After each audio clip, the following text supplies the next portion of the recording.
Good morning, guys. I'm so happy to see you all. It's Dr. Darnell again, aka TechySLP. Welcome all of my parents, my teachers, and my fellow TechySLPs.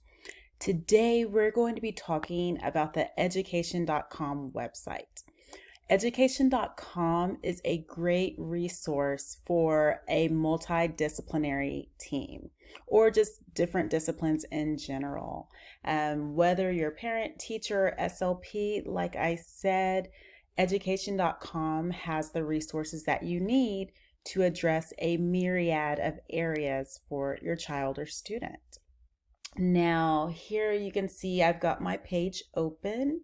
Yes, I am a subscriber to education.com. It is free for people who subscribe to it. You can download up to 3 different content areas or 3 different content pieces that you want to use on a monthly basis for free. However, if you want to have access to unlimited activities, you pay a subscription fee, and it's actually $9.99 per month for a year if you pay annually. So if you pay like $120 for the full year, you get to use this platform.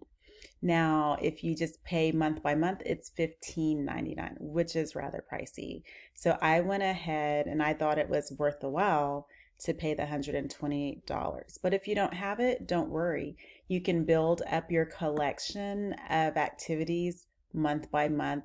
So at the end of the year, you have 36 specific activities that you can work on with your students. Now, let me show you. What I like about it is that you can use this in face-to-face interactions as well as remotely very easily. And so you can see right here, I put as an example a student just with their initials. And we are working on their reading and writing and not math, but it is there for teachers if that's what you're focusing on. And so with my student, I'm working on sight words, and my student is in kindergarten.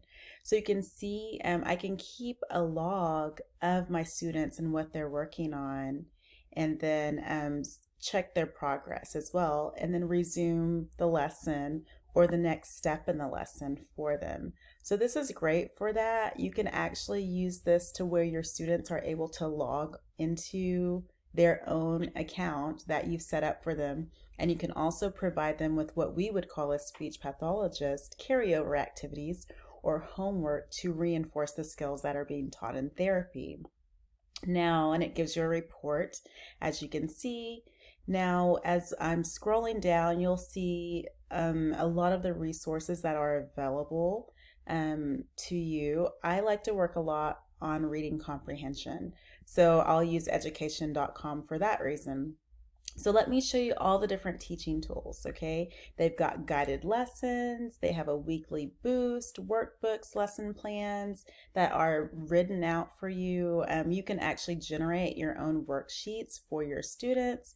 You can also look at the Common Core aspects and the state standards in the different areas such as language development and math skills.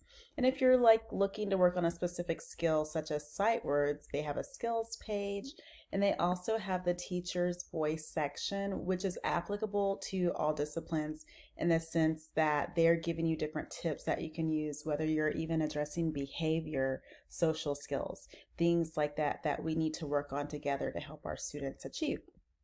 Now, one of my favorite sections is the guided lessons page. So here, I'm actually going to pick out Goldilocks and the 3 bears, right? So as we look at it, you can see they actually have 5 different activities associated with Goldilocks. And so they've got the story itself, they have the questions following the story, so you can look at reading comprehension, and then they have like a little song that reinforces what they learned. They're working on their letters as well, and then there's a little puzzle, and a lot of times I ask questions while my students are working the puzzle. And there's a quiz afterward as well. So, and you can look on the left column and it tells you all of the different areas that are being addressed within here, such as reading fluency, comprehension questions, and so on. So let me just give you a little preview. So you can see start the lesson, or you can assign it to your student and have them log in to complete it. So if we started our own lesson, you'll see you can play as a guest. You can add a child, and you can see I have a child added already just by the initials. But typically I just play as a guest. So you can see at the bottom here, I like it because it goes through each of the different parts of the lesson that you can focus on. So a lot of times, if I think maybe part of it is not quite appropriate for my student, I can just skip over it to the next one. So let me just give you a little demo. Goldilocks and the Three Bears. Click on a button to read the story. And so you can automatically play the story, you can have it read to you, or you can have your student read it if they are able to, or you can read along with your student. So I a lot of times like the option of where I have them read it to me, or we're reading it together and I'm pointing out some keywords. Read to me. Once upon a time, there were 3 bears that lived in a cottage in the woods. Mama Bear, Papa Bear, and Baby Bear. There was nothing these bears liked better than a good breakfast. One day, Mama Bear cooked up her tastiest porridge. While it cooled, the bears went out for a walk. And I really like to break my story up. A lot of times I will consistently be asking my students questions as we're going along.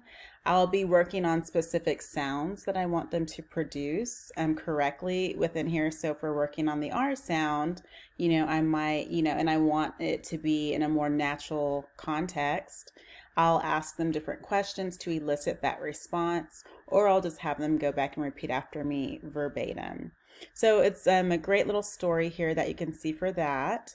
Now let me show you what the actual comprehension component looks like. Are you sure you want to leave this challenge? So I'm going to leave the challenge and we're going to go straight Ready, to the readers? questions. Let's answer questions about the story you just read. Who is naughty in this story? And so then they would have to respond to who is naughty by clicking on Goldilocks, medium. Which chair is Mama Bear's chair? And so you get the general idea of what the reading comprehension component would look like. So this is just a great resource as well. And then what I really love, you guys, is the map. Are you sure you want to leave this challenge? So with the map, it shows the student different options that they can choose from. So I'll let my kiddos choose a story they might be more interested in, whether it's the Ugly Duckling, Down by the Bay, and so on. So it's just a fabulous little resource.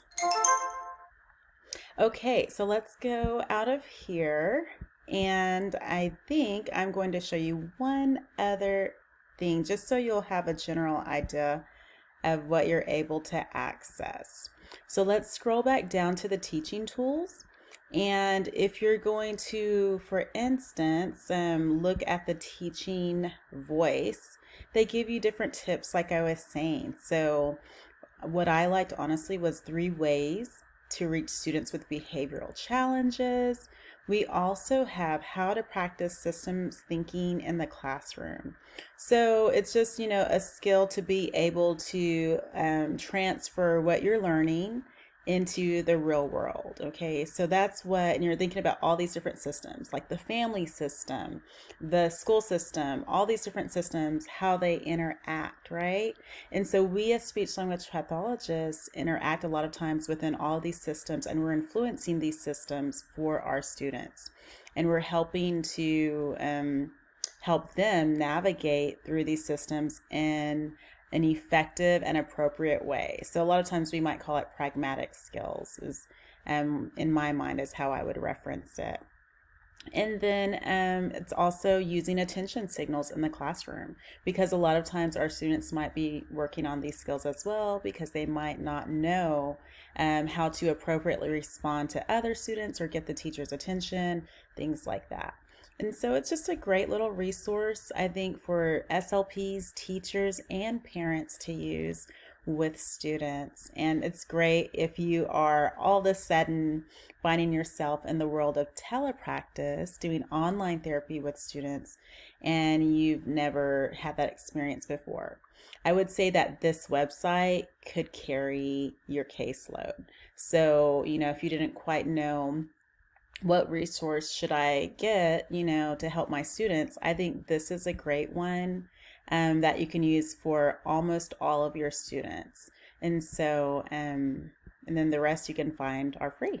Okay, I hope you enjoyed. I hope it's been helpful, and I look forward to seeing you next time. You all take care and God bless.